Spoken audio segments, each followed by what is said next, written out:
आज हम बात करने वाले हैं सागर में हो रहे अतिक्रमण के बारे में।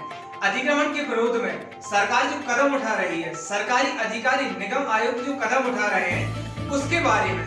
बीते दिनों बुद्धेश्वर मंदिर के सामने लगने वाली कुछ दुकानों पर सरकार का बुलडोजर चला। उन दुकानों पर जिन दुकानों से उन लोगों की रोजी रोटी चलती है, वो दुकानें जो कि करीब 25 साल से किसी के घर चला रही थी, किसी के आय का साधन, इन गरीब दुकानदारों की आय के साधन पर सरकार द्वारा बिना किसी नोटिस के सीधा बुलडोजर चढ़ा दिया गया। ऐसे में मैं सरकार से पूछना चाहता हूँ कि आय का साधन खत्म करके, उन गरीब दुकानदारों की आय का साधन खत्म करके आप हम सभी को, जनता को क्या संदेश देना चाहते हैं। सागर में कोई भी अनभिज्ञ नहीं है। हजारों ऐसी बिल्डिंग है, हजारों ऐसी इमारतें, हजारों ऐसी दुकानें हैं जो कि भू अधिग्रहण के तहत अतिक्रमण पर बनी हुई है, जिनका निर्माण सरकारी जमीन पर या फिर बिना किसी अनुमति के हुआ है, लेकिन उन पर किसी भी प्रकार की कार्रवाई नहीं की जाती है। इसका कारण सिर्फ और सिर्फ यह है, या तो उनका किसी ना किसी नेता या मंत्री से सीधा ताल्लुकात होता है, या फिर उनके बैंक अकाउंट में करोड़ों रुपए की दौलत रखी हुई है। उनके ऊपर किसी प्रकार का एक्शन लेने से पहले सरकार भी 50 बार सोचती है, लेकिन एक गरीब आदमी की आय का साधन पूरी तरह से खत्म करने से पहले एक बार भी सोचना मुनासिब नहीं समझा गया। जहां तक नोटिस की बात है, जहां तक दुकानों को हटाने के लिए नोटिस की बात है, 8 महीने पहले सरकार द्वारा 40 दुकानों को बुद्धेश्वर वार्ड में नोटिस दिए गए थे, लेकिन अतिक्रमण के समय सिर्फ 6 दुकानों पर अतिक्रमण किया गया, सिर्फ 6 दुकानों पर जेसीबी चलाई गई और सिर्फ 6 दुकानों को हटाया गया।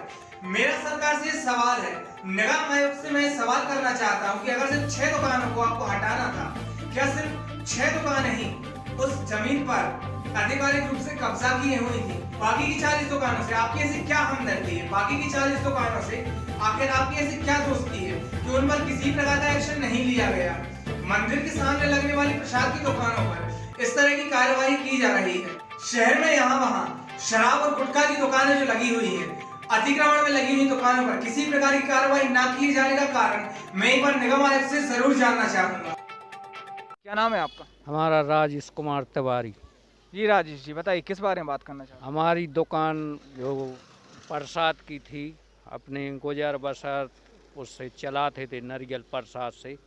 दुकान हटाई, बाकी की कोई अतिक्रमण नहीं हुआ। जो अतिक्रमण है पीछे है और फाटक से लगा के आगे। पीछे कौन सा अतिक्रमण हैं? पीछे फाटक से हैं, टपरा वगैरह रखे हैं और करीला साइट भी है। बहुत अतिक्रमण है। रामबाग मंदिर में भी अतिक्रमण है और ये सब छोड़ के हम लोगों की गरीब आदमी नारियल प्रसाद।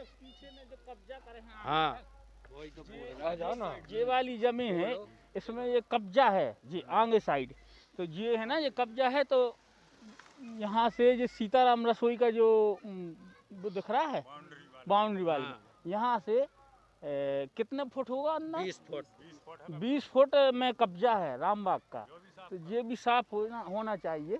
और बाकी वो टपरे हैं उनको नहीं हटाया, बाकी और भी अतिक्रमण है, निर्माण है अतिक्रमण में, वे भी नहीं हटाए। हम लोगों की गरीब जो नारियल प्रसाद की गुजर बसर करते थे गरीब आदमी, वो हमारों की तोड़ दी। कोई सूचना भी नहीं दी, बिना सूचना के ही तोड़ दी। हाँ।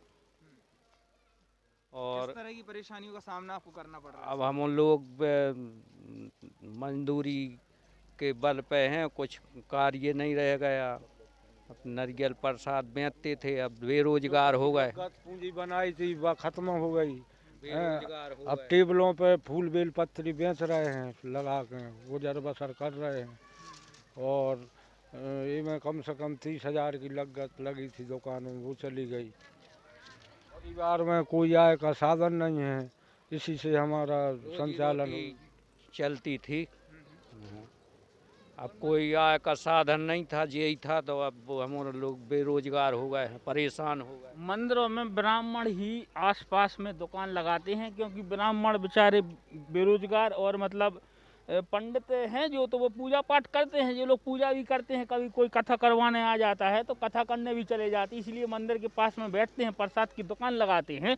और यहाँ पर अधिकतर मतलब 6 दुकान थी, तो 6 में ब्राह्मणों की 4 दुकान तो ब्राह्मणों की थी। इस समय ब्राह्मणों पर अत्याचार हो गया है, हमें ये समझ में आया है।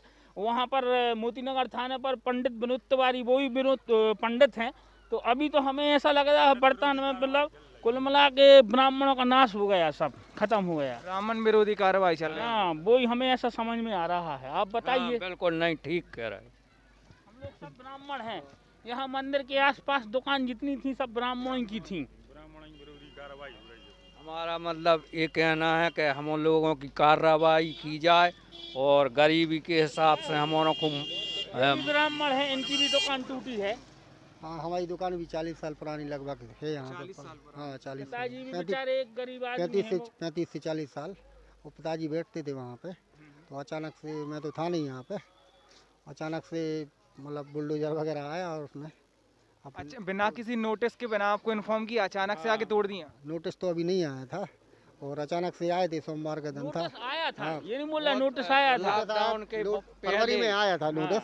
तोड़ने नहीं, दुकान तोड़ने के पहले कोई नोटिस नहीं आया? दुकान तोड़ने के पहले नहीं आया, लगभग फरवरी में आया था, 8 माह 9 माह पहले नोटिस आया था। तो हम लोगों ने आधी सी हटा भी ली थी दुकान में, ऊपर चद्दर वगैरह। फिर लॉकडाउन लग गया, लॉकडाउन के बाद कोई नोटिस नहीं आया ऐसा कि आपको पता है। हालांकि हम लोग बीजेपी का इतना समर्थन करते, इतना मतलब सहयोग करते हैं, सब सपोर्टर हैं, सब बात मतलब हर चीज में उनका सहयोग करते। उसी के बाद हम लोगों के ऊपर अत्याचार हुआ है गरीबों के साथ। अरे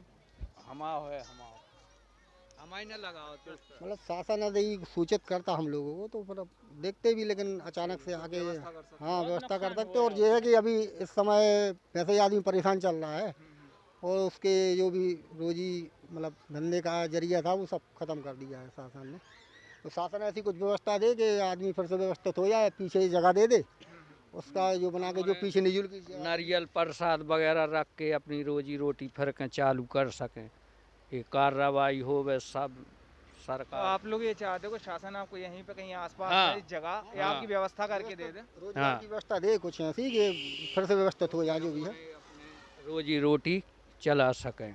और कुछ परिवार तो ऐसे हैं कि उनके पास मतलब आय का कोई साधन नहीं है, इसी से उनका खर्चा चल रहा था। जैसे शरद कुमार सोनी थे, तो शरद कुमार सोनी की 2 लड़की हैं जवान, जिसकी शादी होनी है, और उनको बेरोजगार कर दिया, उनका घर छीन लिया। मतलब दुकान ही उनका सब कुछ था, उसी दुकान में बैठकर वो कमाते थे, अपनी रोजी रोटी चलाते थे। आज उनके पास कुछ नहीं है। इसी तरीके से सभी लोग हैं, ये भी दुकानदार हैं, ये भी सब। एक वो मकान है वो 40-50 साल से बना है, बेचारा टपरिया रहता है। हाँ, वो पट्टो भी है तो उमा शंकर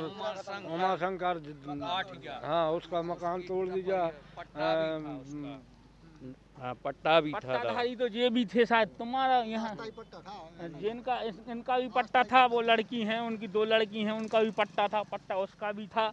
और कई सालों से बनी थी दुकान, मतलब 1 घंटा का भी मौका नहीं दिया हम लोगों को, बिल्कुल सब गिरा के नाश कर दिया, नष्ट कर दिया। समय समय पर जुर्माना भी होता था, तो पहले तो रसीद वगैरह भी कटवाते थे, लेकिन अब कुछ शासन ने मौका ही नहीं दिया ऐसा कि कुछ हो सके।